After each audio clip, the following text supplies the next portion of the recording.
My name is Eleanor Thompson, and at 68 years old, I never thought my own daughter would betray me. Stephanie and I were once inseparable, but that changed when I received a strange call about missed payments on a loan I never took out. The shock of discovering my own flesh and blood had stolen my identity for a $950,000 house still makes my hands shake. When I showed up at her housewarming party, she had no idea what was coming. Before I tell you how I discovered my own daughter stole my identity, drop a comment letting me know where you're watching from. And if you haven't already, hit that subscribe button because trust me, what happened next is something you won't believe. I spent 40 years of my life as a dedicated high school English teacher in a small suburb outside Portland. Every day, I woke up at 5:30 a.m., prepared lessons until my fingers cramped, and poured my heart into helping young minds appreciate literature. It wasn't glamorous work, but it was honest. I saved diligently, putting away small amounts from each paycheck into my retirement fund, often foregoing vacations or new cars, so I could ensure financial security in my golden years. My husband Frank was equally prudent. He worked as an accountant for a local manufacturing company for 35 years before heart problems forced him into early retirement. We weren't wealthy by any stretch, but we were comfortable in our modest 3-bedroom home that we'd finally paid off after 25 years of mortgage payments. When Frank passed away 5 years ago from a sudden heart attack, he left me with about $200,000 in life insurance and savings. Not a fortune, but enough that I wouldn't have to worry about basic needs in my retirement if I continued to be careful. Our son Michael took after us in his approach to finances. At 40, he's a high school science teacher with a sensible home, a reliable car, and 2 children he's already saving college funds for. He calls me twice a week without fail and visits at least monthly with my grandchildren. Michael never asks for money, and when Frank died, he was more concerned about my emotional well-being than any potential inheritance. Stephanie was different from the beginning. Even as a child, she wanted what her friends had, regardless of whether we could afford it. While Michael wore hand-me-downs without complaint, Stephanie would throw tantrums in stores over designer jeans. In high school, she begged for a car on her 16th birthday and couldn't understand why her friends got brand new vehicles while she had to share our old Honda. Frank and I tried to teach her about financial responsibility, but nothing seemed to stick. When she went to college, things only got worse. She maxed out her first credit card within 3 months. When we refused to pay it off for her, she simply applied for another one. By graduation, she had accumulated nearly $30,000 in credit card debt on top of her student loans. Frank and I reluctantly helped her consolidate it, with the strict understanding that this was a one-time bailout. Of course it wasn't. Throughout her 20s, Stephanie bounced between jobs, always finding reasons why each one wasn't good enough or didn't appreciate her talents. She'd work somewhere for 6 months, quit without having another position lined up, then call us in a panic when her rent was due. Frank was softer than I was, often slipping her money despite our agreements not to enable her behavior. "She's young," he'd say. "She'll figure it out eventually." But even after Frank died, when Stephanie was already 31, she hadn't figured it out. At the funeral, she asked if I would loan her $5,000 to pay off some debts. I reluctantly agreed, feeling vulnerable in my grief. That money, like every other loan before it, was never repaid. 2 years ago, at 34, Stephanie decided to become a real estate agent. "It's perfect, Mom," she gushed over lunch. "The housing market is booming, and I can make serious commissions. Plus, I'll get insider knowledge on good investment properties." I was skeptical but tried to be supportive. She did complete the licensing courses and joined a local agency, but her income remained inconsistent. Some months she'd make a decent commission and splurge on designer clothes or expensive dinners, then call me 3 weeks later asking for grocery money. Last year, Stephanie started talking about buying her own place. "I'm tired of throwing money away on rent," she explained during one of our monthly dinners. "Besides, all my clients are buying beautiful homes. Why shouldn't I have one too?" "Honey, those clients probably have stable incomes and good credit scores," I pointed out gently. "Buying a home is a serious commitment." She rolled her eyes like she used to as a teenager. "Mom, I know what I'm doing. I'm a real estate professional now." I let the subject drop, but noticed over the next few months how she began driving a newer car and wearing more expensive clothes. When I asked how business was going, she'd give vague answers about big deals in the pipeline and investing in her professional image. Then about 6 months ago, Stephanie called me, bubbling with excitement. "Mom, guess what? I'm finally getting my dream home. It's in Westlake Hills, that gorgeous neighborhood with the lake views." Westlake Hills. I was shocked. Houses there started at $800,000. How can you possibly afford that? "Don't worry about it," she laughed. "I've got everything figured out. Real estate is all about creative financing." I wanted to press her for details, but she quickly changed the subject to whether I could help her move the following month. Naively, I believed perhaps she'd found some special program for real estate agents or had gone in with investors somehow. The thought that my daughter would actually steal my identity never once crossed my mind. Michael was more suspicious when I mentioned it to him.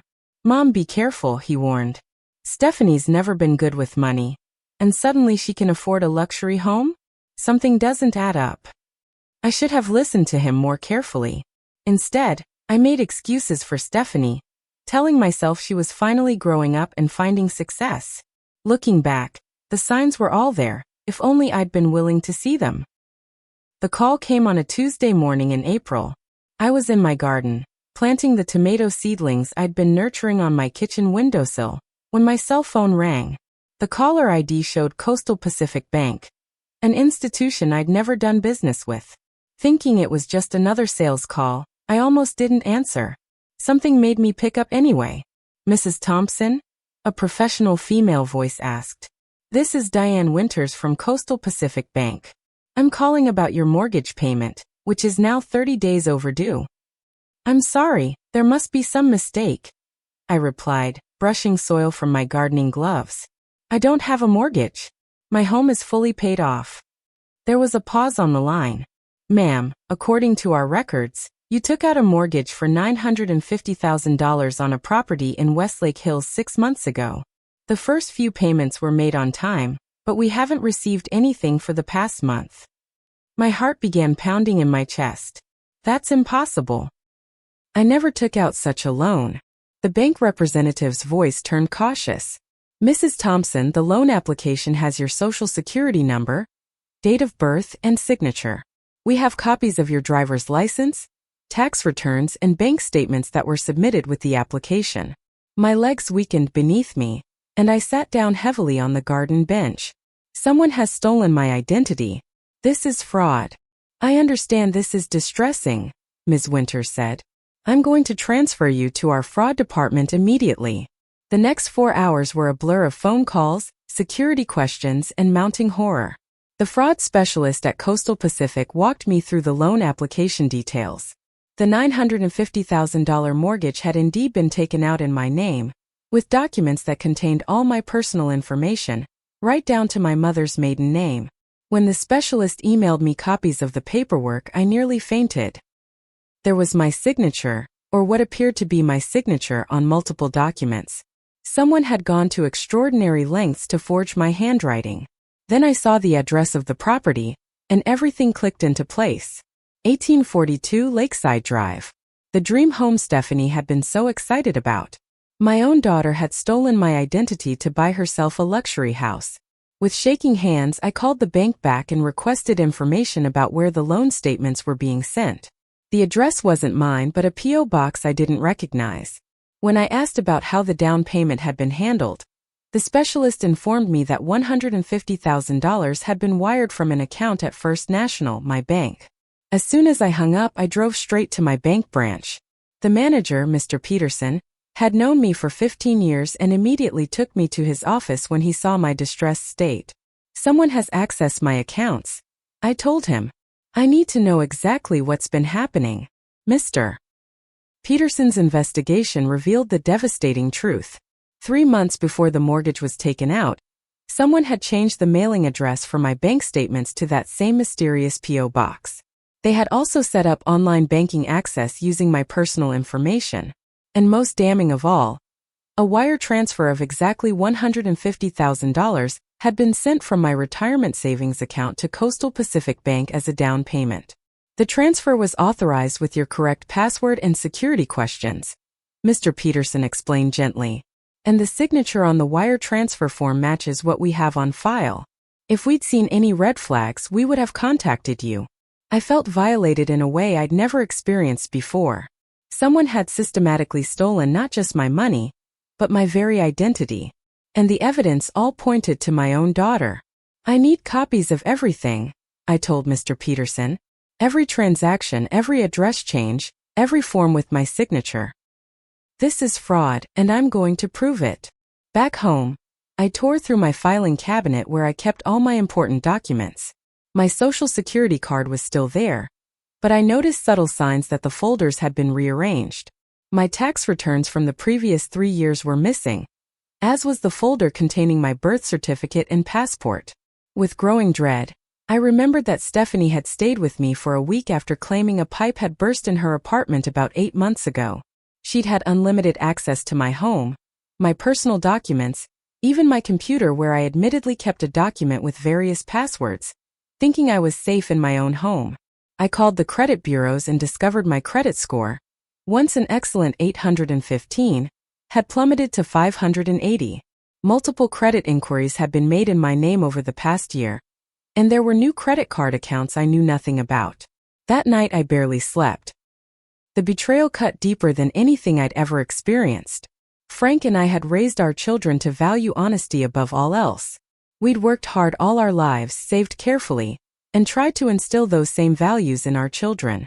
Michael had embraced those lessons, but Stephanie had not only rejected them, she'd weaponized our trust against me. By morning, my shock had hardened into resolve. I made myself a strong cup of coffee and called the police to report the identity theft. When the officer asked if I had any idea who might have taken my information, I took a deep breath and spoke the most painful words of my life. Yes, I said, my voice surprisingly steady. I believe it was my daughter. The police took my report but warned me that family fraud cases were complicated. Most victims ultimately declined to press charges against family members, the officer explained gently. And without your testimony, prosecution becomes difficult. I understood what he was saying. He'd seen this before. Parents unwilling to send their children to jail despite clear evidence of crimes. But I wasn't ready to make that decision yet. First, I needed absolute confirmation that Stephanie was behind this. While the bank and police conducted their investigations, I decided to do some investigating of my own. I hired Marian Jackson, a private investigator recommended by a friend who'd gone through a difficult divorce. She wasn't cheap, but I needed proof beyond any doubt. I'll need to confirm your daughter is actually living in the house purchased with the fraudulent loan, Marian explained during our initial meeting, and gather evidence connecting her directly to the fraud. Over the next 2 weeks, Marian earned every penny of her fee. She photographed Stephanie coming and going from 1842 Lakeside Drive, using a key and clearly living there rather than just visiting. She obtained copies of utility bills showing services at that address in Stephanie's name. She even managed to photograph Stephanie bringing in mail from the mailbox that included envelopes from Coastal Pacific Bank. Most damning of all, Marian discovered Stephanie had rented the P.O. box where my bank statements were being redirected. She provided me with a copy of the rental agreement bearing Stephanie's signature. This is pretty conclusive, Marian told me as she laid out her findings. She's living in a house purchased with a loan in your name, intercepting your financial documents, and has directly benefited from the fraud. There's no innocent explanation here. Meanwhile, I'd been monitoring Stephanie's social media accounts. She'd been posting photos of her new house for months, showing off expensive furniture, elaborate dinner parties, and scenic lake views from her back deck. In one particularly galling post she wrote, "Hard work pays off. So blessed to have achieved my dream home at 36. #blessed, #luxury living, #realtor life. Hard work." The words made my stomach turn. The only hard work involved had been my 40 years of teaching and careful saving, only to have my retirement fund pillaged by my own child. With the evidence mounting, I finally called Stephanie directly. My hands trembled as I dialed her number, unsure whether to cry or scream. "Mom, I was just thinking about you," she answered cheerfully. "You still haven't seen my new place." When are you coming for a visit? Actually, that's why I'm calling, I said, struggling to keep my voice even. I just got some very disturbing news from Coastal Pacific Bank about a mortgage in my name. A mortgage on your house. There was a moment of silence before Stephanie responded, her tone instantly defensive. Oh, that. I was going to talk to you about it. It's not what you think. Really? Because it looks like you stole my identity to buy a house you couldn't afford. That's so dramatic, Mom, she scoffed. I didn't steal anything. I just borrowed your credit because mine isn't great right now. You weren't using it anyway, and I'm making the payments. Well, most of them. Her casualness about committing a federal crime left me speechless for a moment. Stephanie, this is serious. You forged my signature. You took $150,000 from my retirement fund for the down payment. That's theft. It's just a temporary situation, she insisted. Once I sell a few more houses, I'll refinance in my name. You'll get your money back plus interest. I'm doing really well at work now. If you were doing so well, why did you need to steal my identity? You're being ridiculous, she snapped. I did what I had to do to get ahead. You should be happy for me. I finally have a beautiful home, and it's appreciating in value already. This is an investment for both of us. I realized then that Stephanie truly didn't see anything wrong with what she'd done. In her mind, my resources were hers for the taking, and I should be grateful she was including me in her investment. The bank is investigating this as fraud, I told her, and I've filed a police report. That finally seemed to penetrate her bubble. You what? Mom, you can't be serious. I'm your daughter. Yes, you are. Which makes this betrayal even worse. So what, you're going to send me to jail? Over a few signatures? This is insane. All I did was buy a house. With stolen money and a fraudulent loan that's destroyed my credit score, I reminded her. Actions have consequences, Stephanie. She began to cry then, but I recognized the manipulative tears I'd seen since she was small. Please, Mom. I'll fix this. Just give me some time. Don't do anything rash. I almost wavered. Despite everything, she was still my child.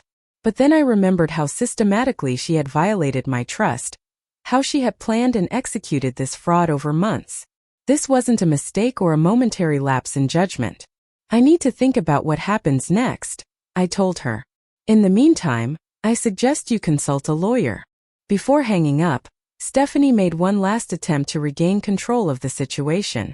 I'm having a housewarming party next Saturday. You should come see how beautiful the place is. You'll understand why I did this when you see it. Please, Mom, let me make this right. I didn't commit one way or another, but after ending the call, I sat in my kitchen feeling utterly drained. Michael called that evening as he did every Thursday, and immediately sensed something was wrong. When I explained what Stephanie had done, his initial shock quickly turned to anger. She needs to face consequences, Mom. This isn't borrowing your car without asking. This is grand theft and fraud. I know, I sighed. But it's complicated. She's still my daughter. And I'm your son, Michael countered. If I stole $150,000 from you and put you in massive debt, would you just forgive and forget? He had a point. Would I be this hesitant if it were anyone other than Stephanie? Of course not. I'd demand justice without a second thought. What are you going to do about the housewarming party? Michael asked. I don't know yet, I admitted. Part of me doesn't want to see her playing hostess in a house bought with stolen money. Another part wants to confront her. Whatever you decide, I support you, Michael assured me. But Stephanie needs to learn that she can't keep taking advantage of you. After our call, I sat in my garden as the sun set, thinking about Stephanie's invitation. A plan began to form in my mind. Perhaps the housewarming party was exactly the opportunity one needed to ensure Stephanie finally faced the music. The decision to attend Stephanie's housewarming party wasn't made lightly. For days, I oscillated between wanting to avoid the whole situation and feeling determined to confront her. But after much reflection, I realized this public celebration of her fraud was too much to bear. She wasn't just stealing from me. She was flaunting it. My first step was to consult with a lawyer who specialized in identity theft and financial fraud. Jennifer Abrams came highly recommended and didn't sugarcoat the situation during our consultation. What your daughter has done constitutes multiple felonies, she explained, reviewing the evidence I'd gathered. Identity theft, bank fraud, wire fraud, and grand larceny at minimum. She's looking at potential prison time if this goes to court. I don't necessarily want her in prison, I admitted. I just want my money back and my name cleared. Jennifer nodded sympathetically. That's common with family fraud cases. But you should understand that once you report this to the authorities, the decision to prosecute largely moves out of your hands. The district attorney could pursue charges even if you later decide not to cooperate. She explained my options. I could report everything and let the legal system take its course, or I could try to handle it privately, pressuring Stephanie to return the money and transfer the house to her name or sell it. The private route is risky, Jennifer cautioned. Once someone has shown they're willing to commit fraud, especially against family, there's often little incentive for them to make things right unless they're facing serious consequences. After discussing various scenarios, I decided on a middle path. I would give Stephanie one chance to come clean and make arrangements to return my money and take responsibility for the fraudulent loan. If she refused, I would fully cooperate with criminal prosecution. In that case, Jennifer said, we should be strategic about how you confront her. She needs to understand the gravity of the situation. Together, we developed a plan centered around the housewarming party. Jennifer explained that in cases of fraudulent property purchases, courts could issue emergency orders to freeze assets and prevent the perpetrator from selling or further encumbering the property. A bailiff would typically serve such papers, she explained. It's not quite as dramatic as being arrested, but it would certainly make an impression on both Stephanie and her guests. I spent the next week gathering every piece of evidence. Bank statements showing the wire transfer, copies of the forged loan documents, the private investigators' reports and photographs, even screenshots of Stephanie's social media posts about her new house. Jennifer used these to file for an emergency injunction with the court. We can request that the papers be served at a specific time, she told me. If you're certain about when this party is happening, we can arrange for the bailiff to arrive while you're there. The timing would be crucial. I wanted Stephanie to have her moment of pride before reality came crashing down. I wanted her friends to witness the consequences of her actions. Perhaps it was petty, but after the humiliation she put me through, I felt she deserved a public reckoning. 2 days before the party, I received confirmation that the court had granted the emergency order. A bailiff would arrive at 1842 Lakeside Drive at precisely 8:30 p.m. on Saturday, during what Stephanie had described as the main event of her party. Michael offered to accompany me for moral support, but I declined. This is something I need to do myself, I told him. But thank you for standing by me through all of this. I spent the day before the party in a state of nervous anticipation. I selected my outfit carefully, a dignified navy blue dress that had been Frank's favorite, with a simple pearl necklace he'd given me on our 30th anniversary.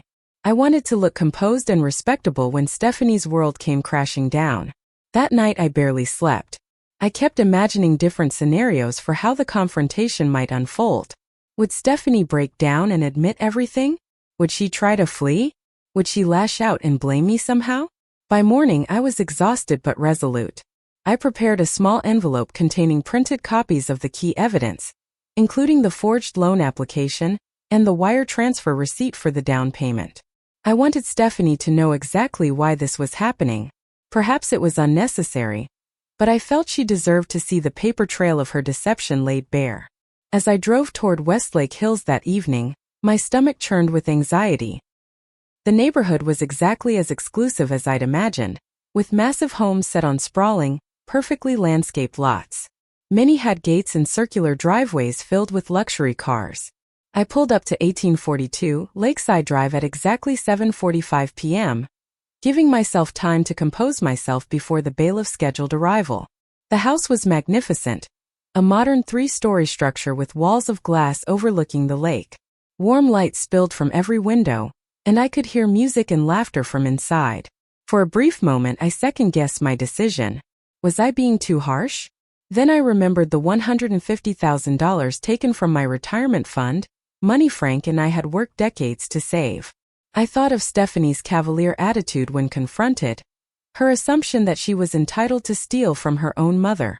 I stepped out of my car, straightened my dress, and walked toward the front door with my head held high. It was time for Stephanie to learn that even at 68, her mother was not someone to be trifled with. I rang the doorbell and heard the chimes echo through the house, followed by the click of heels on hardwood floors.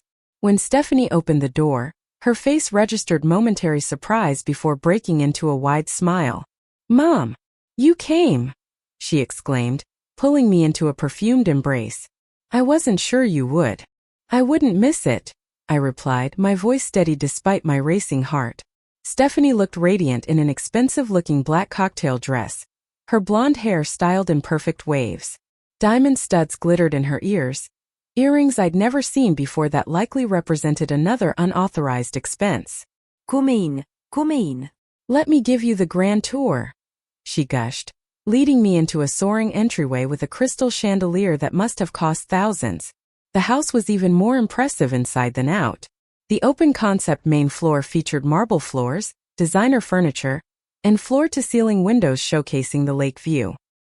A massive kitchen with top-of-the-line appliances opened onto a dining area where caterers were arranging elegant hors d'oeuvres on silver platters. French doors led to an expansive deck with an outdoor fireplace and lounge seating. "Isn't it amazing?" Stephanie said, watching my face for approval. "I've always dreamed of a place like this." "It's certainly something," I replied neutrally. About 20 guests were already mingling throughout the space, champagne flutes in hand.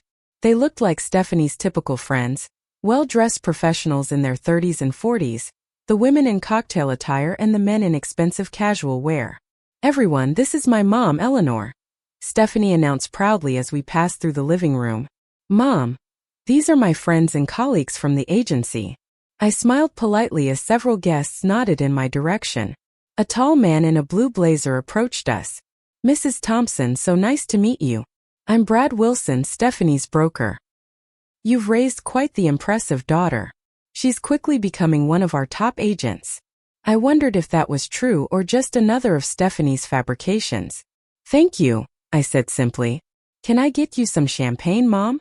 Stephanie asked, already signaling to a passing waiter. "Just water for now, thank you." Stephanie continued the tour, showing me the formal dining room, a home office, and a media room with an enormous television and surround sound system. Every room was perfectly decorated, as though it had been staged for a magazine photo shoot. "Now let me show you upstairs," she said, leading me toward a floating staircase with glass railings. The second floor contained 4 bedrooms, each with its own bathroom. The master suite was larger than my entire first floor, with a bathroom featuring a standalone tub, walk-in shower, and double vanity all clad in Italian marble.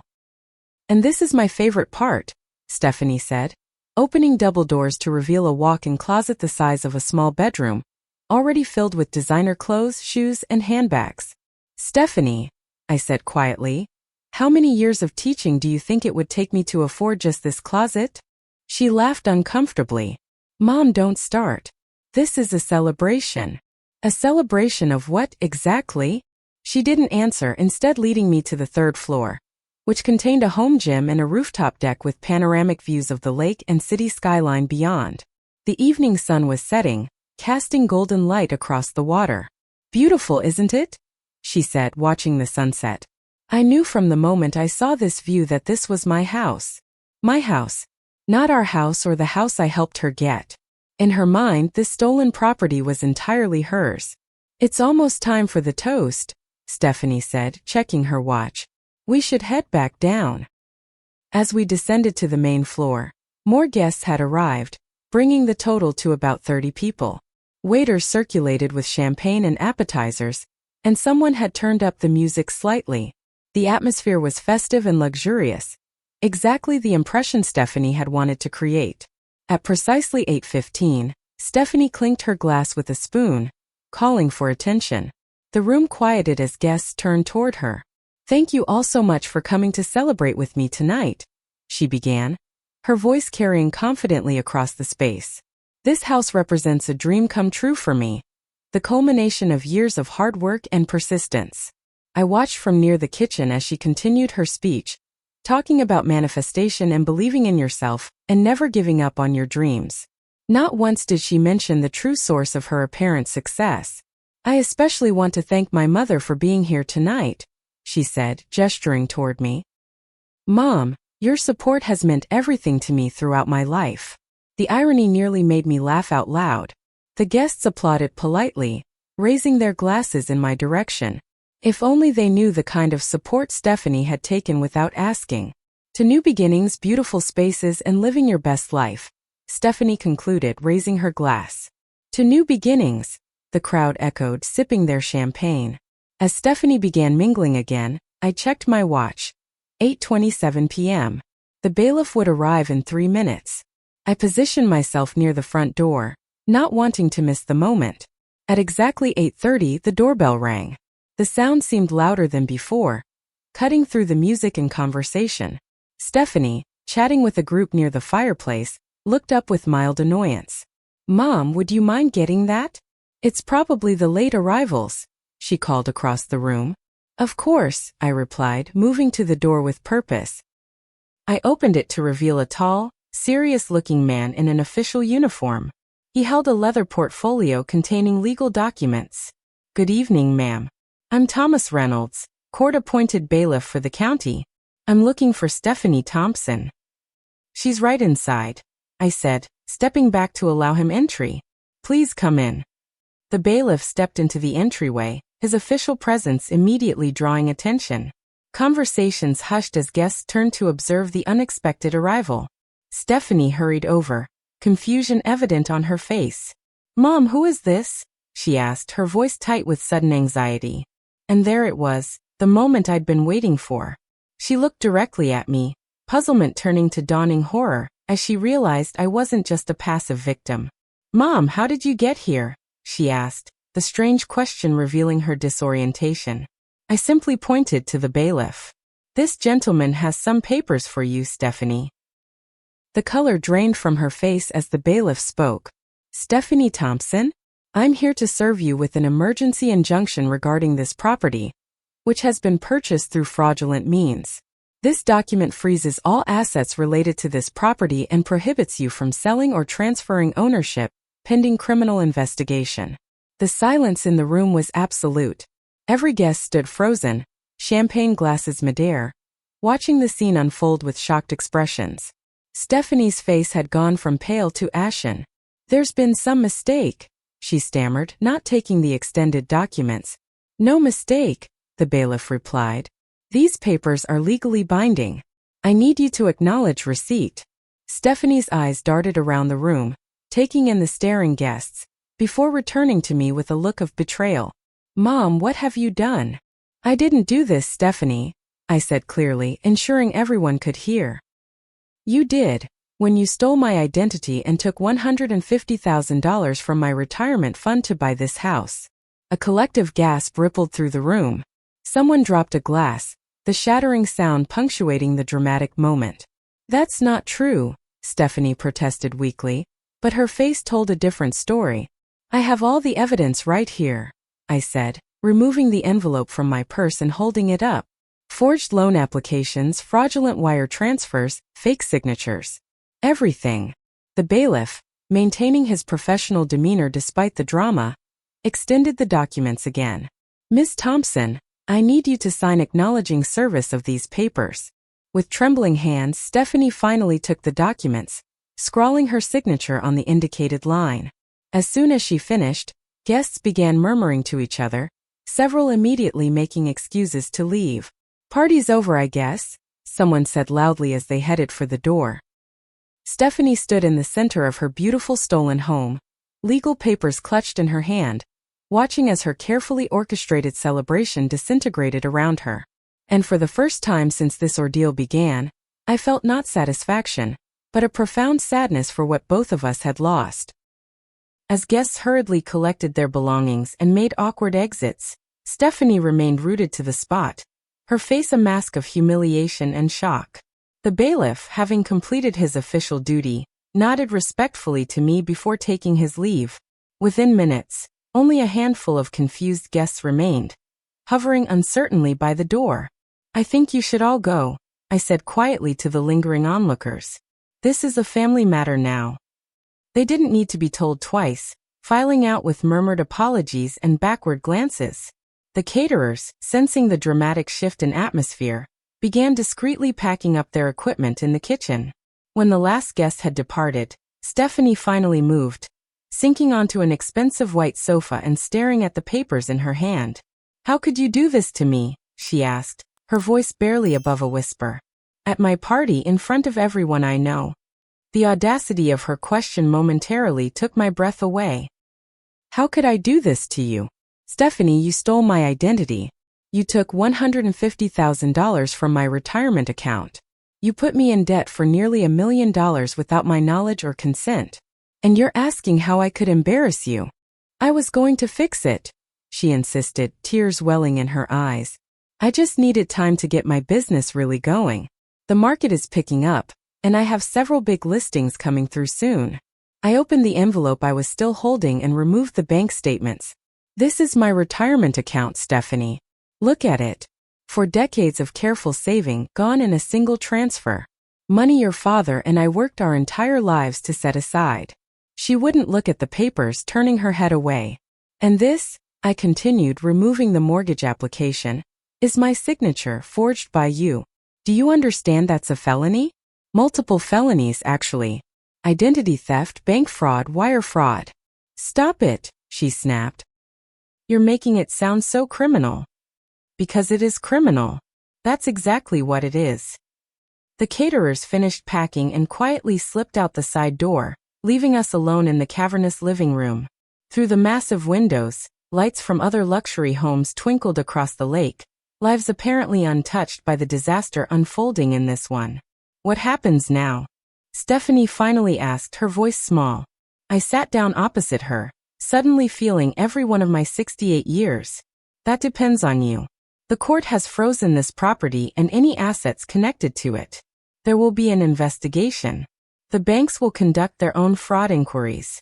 And you need to decide whether you're going to take responsibility or make this even worse for yourself. Are you pressing charges against me?" Her eyes finally met mine, filled with fear. "I've already filed reports with the police and the banks.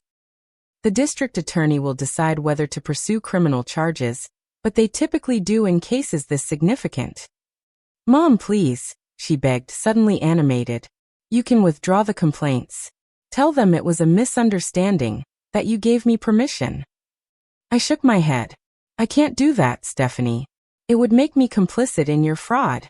Besides, the evidence is overwhelming. The banks have already determined this was identity theft." "So you're just going to let me go to prison? Your own daughter?" "That's not what I want," I said honestly. "What I want is for you to make this right. Return my money. Take responsibility for this loan you took out fraudulently. Show me you understand the seriousness of what you've done." She laughed bitterly. "How am I supposed to do that? I don't have $150,000 lying around. And in case you haven't noticed, I can't exactly sell this house now that it's been legally frozen. You could start by being honest for once. No more excuses or deflections. Just the truth." Stephanie was silent for a long moment, staring at her manicured hands. When she spoke again, her voice had a desperate edge. "What if I declared bankruptcy? Would that clear the loan?" I sighed deeply. No, Stephanie. "The loan isn't in your name, remember? It's in mine. And fraud debts typically aren't dischargeable in bankruptcy anyway." "Then what am I supposed to do?" she cried, throwing her hands up. "You've destroyed everything. My reputation, my career, probably my freedom. Was that your plan all along? To ruin me?" Her ability to twist the situation continued to astonish me. "I didn't ruin you, Stephanie. Your choices did that. I'm simply refusing to let you ruin me in the process." The reality of her situation seemed to finally penetrate. Stephanie's shoulders slumped and real tears, not the manipulative kind I'd seen so many times before, began to fall. "I didn't think it would hurt you," she admitted quietly. "Your credit was perfect, and you weren't using it for anything. I thought I'd make the payments, build my business, and eventually refinance in my name. Nobody would get hurt. But you stopped making payments, I pointed out.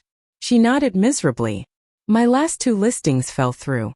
I got behind on the payments, thought I could catch up next month. I didn't think they'd contact you so quickly.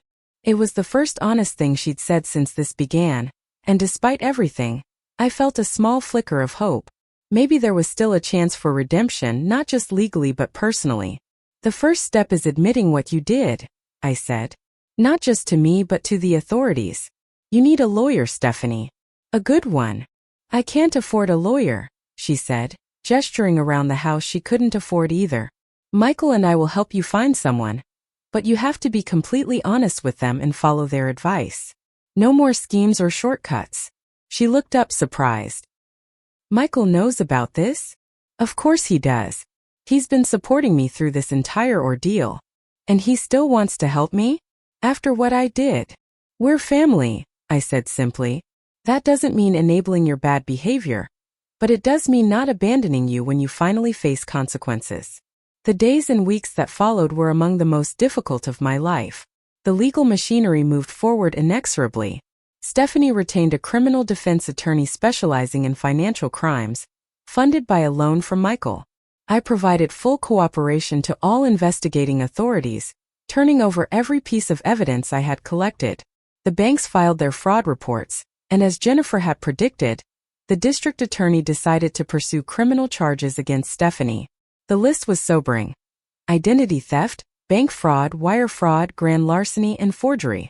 Family dynamics grew strained as relatives took sides.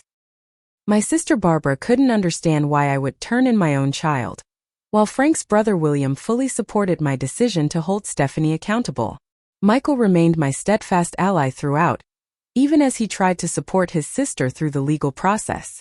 Stephanie, to her credit, followed her attorney's advice and admitted to everything. She provided a full confession, detailing how she had systematically stolen my information, forged documents, and diverted my bank statements to hide her actions. The emergency injunction remained in place, preventing Stephanie from selling the house or taking out additional loans against it. She was forced to move out and find a small apartment she could actually afford. The court appointed a receiver to manage the property until the criminal and civil matters were resolved. 3 months after the housewarming party disaster, Stephanie accepted a plea deal. In exchange for her full cooperation and guilty plea, she received a sentence of 5 years probation, 2,000 hours of community service, and was ordered to make full restitution. She avoided prison time largely due to her lack of prior criminal history and the fact that the victim, me, supported a rehabilitation-focused sentence. The house was eventually sold by court order, the proceeds used to repay the fraudulent loan and return my $150,000 retirement savings. The process of restoring my credit began, though my financial advisor warned it would take years to fully recover my once excellent credit score. Throughout this period, I maintained limited contact with Stephanie, seeing her primarily at court appearances and occasional family gatherings that couldn't be avoided. She seemed genuinely humbled by the experience, the bravado and entitlement gradually replaced by a more sober perspective. 6 months after her sentencing, she asked to meet with me privately. We sat at a quiet corner table in a coffee shop, both of us nervous and uncertain. "I want to apologize," she began, her eyes fixed on her coffee cup. "Not just for what I did but for how I reacted when I was caught. I was horrible to you." "Yes, you were," I agreed, not making it easier for her. "I've been doing a lot of thinking during my community service. I work at a senior center now, helping elderly people who've been victims of scams and fraud. Some of them lost everything, Mom. Their homes, their savings, their dignity. And I was no better than the criminals who targeted them. Worse, actually, because they trusted me." Her voice broke on the last words, and I saw genuine remorse in her eyes for perhaps the first time. "That must be difficult work," I said cautiously. She nodded. "It is. But it's helping me understand the real impact of what I did to you. It wasn't just about money. It was about betraying your trust in the worst possible way." We talked for nearly 2 hours that afternoon. Stephanie shared insights from her mandatory financial counseling and therapy sessions. She'd been diagnosed with a shopping addiction and narcissistic tendencies that had fueled her sense of entitlement. She was working multiple jobs to make her restitution payments and living within a strict budget for the first time in her life. "I don't expect you to forgive me right away," she said as we prepared to leave. "Maybe never. But I want you to know I'm committed to making amends, however long it takes." I didn't make any promises that day, but I did agree to occasional lunches where we could continue rebuilding what had been broken. It would be a long journey back to trust if we ever got there at all, but it was a start. 6 months became a year, and gradually our family began to heal. The luxury house that had been at the center of so much pain was long sold. Stephanie was faithfully making her restitution payments, and my credit score had begun the slow climb back toward respectability. Stephanie continued her community service at the senior center, eventually being hired part-time as their outreach coordinator. She found she had a genuine talent for connecting with elderly victims of fraud, helping them navigate the complex process of reclaiming their financial identities. The irony wasn't lost on any of us, but there was something appropriate about her using her understanding of fraud from the perpetrator's perspective to now help victims. She moved into a modest one-bedroom apartment and traded her luxury car for a used Honda Civic. The transformation in her lifestyle was dramatic, but necessary. Her probation terms included strict financial monitoring, and for the first time in her adult life, she was living within her means. I had my retirement savings back, though the lost investment growth during the months the money was gone represented a permanent setback. My financial advisor helped me adjust my retirement plans accordingly, and thankfully I had enough to live comfortably, if not extravagantly. My relationship with Michael grew even stronger through the ordeal. He had stood by me when I needed support, never questioning my decisions even when they were difficult. His children, my grandchildren, continued to visit regularly, bringing joy and normalcy back into my life. 1 year after the housewarming party confrontation, I invited both my children to Sunday dinner at my home. It was the first time we had all been together in a social setting since everything had happened. Michael arrived first with his wife and children. Stephanie came later, carrying a homemade apple pie and looking nervous. She'd lost weight and dressed more simply now, her previous flashy style replaced by a quiet elegance that suited her better. The dinner was initially awkward, conversation stilted and overly polite. But as the evening progressed, we found ourselves gradually relaxing. The grandchildren, blessedly oblivious to the adult tensions, provided welcome distraction with stories from school and silly jokes. After dinner, while the children watched a movie in the living room, the 4 adults sat at the kitchen table with coffee. "I wanted to tell you all something," Stephanie said, her hands wrapped around her mug. "I've been accepted to a paralegal program at the community college. My probation officer and the judge approved it." "That's wonderful," I said, genuinely pleased. "When do you start?" "Next semester. The center is letting me adjust my hours so I can take classes. And once I'm certified, they want me to work on their elder law assistance program. I'll be helping seniors who've been victims of financial abuse navigate the legal system." Michael raised his coffee mug. "To new beginnings," he said, and we all clinked mugs in a makeshift toast.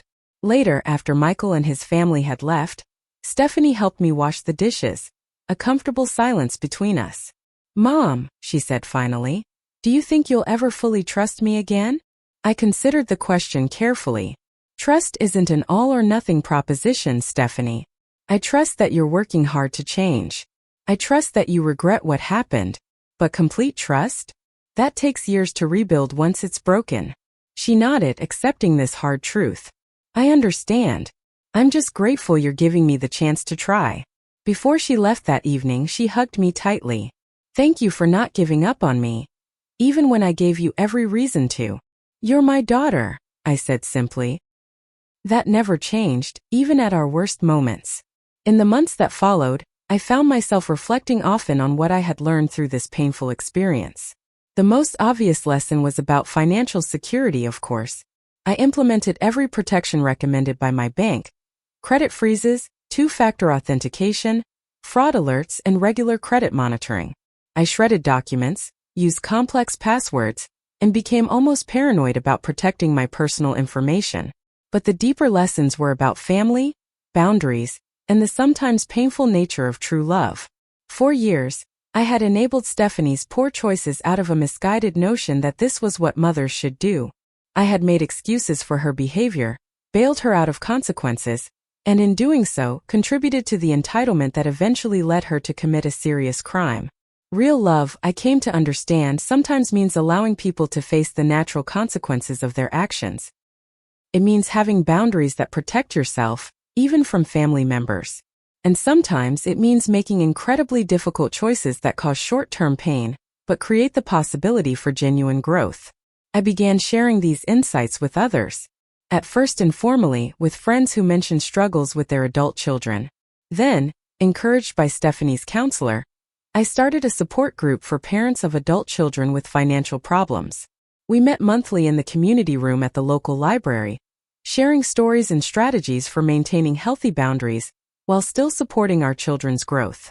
The group grew steadily, and I discovered I wasn't alone in my experiences. So many parents struggled with finding the balance between helping and enabling, between support and codependence. My story, painful as it was, provided hope that even the most damaged relationships could begin to heal if both parties were committed to honest communication and accountability. 2 years after the fraud discovery, Stephanie completed her paralegal certification with honors. She invited me to her small graduation ceremony, and I sat proudly in the audience as she received her certificate. She was a different person than the entitled young woman who had stolen my identity, more grounded and authentic. At a celebratory lunch afterward, she handed me an envelope. Inside was a check for $5,000, a substantial portion of her graduation gifts and savings. "It's not much compared to what I took," she said, "but it's a start. I'm going to keep paying you back every month beyond what the court ordered. Not just because I have to, but because I want to make this right." I was touched by the gesture, but even more by the sincerity behind it. This wasn't the old Stephanie trying to buy her way out of consequences. This was a woman truly committed to amends. "I'm proud of you," I told her, words I hadn't spoken in many years. "Not just for this, but for all the hard work you've done to change." Her eyes filled with tears. "That means everything, Mom." Looking back now, 3 years after that fateful call from the bank, I can see how the most painful experience of my life ultimately led to healing and growth that might never have happened otherwise. Stephanie needed to hit rock bottom before she could begin to build a more authentic life. I needed to learn that love sometimes requires tough choices and firm boundaries. Michael summarized it best during a recent visit. "You know, Mom," he said, watching Stephanie play board games with his children, something the old Stephanie would have considered beneath her, "sometimes the greatest act of love is holding someone accountable." He was right. By refusing to shield Stephanie from the consequences of her actions, I had ultimately given her the opportunity to become the person she was always capable of being. Our relationship now, built on honesty and respect rather than manipulation and enabling, was stronger than I ever thought possible after the betrayal. If there's one message I'd like to share from my experience, it's this: true love isn't always easy or comfortable. Sometimes it requires tremendous courage to do what's right rather than what feels good in the moment. But the rewards of that courage, the authentic connections and growth that can emerge from even the most painful circumstances, are worth every difficult moment along the way. Have you ever had to make a difficult choice out of love? Or experienced a betrayal that eventually led to something positive? I'd love to hear your stories in the comments below. And if this story resonated with you, please hit the like button and subscribe to my channel for more real-life experiences. Remember to share this video with someone who might be struggling with setting boundaries with loved ones. Thank you for listening to my story, and I wish you strength and wisdom in your own family journeys.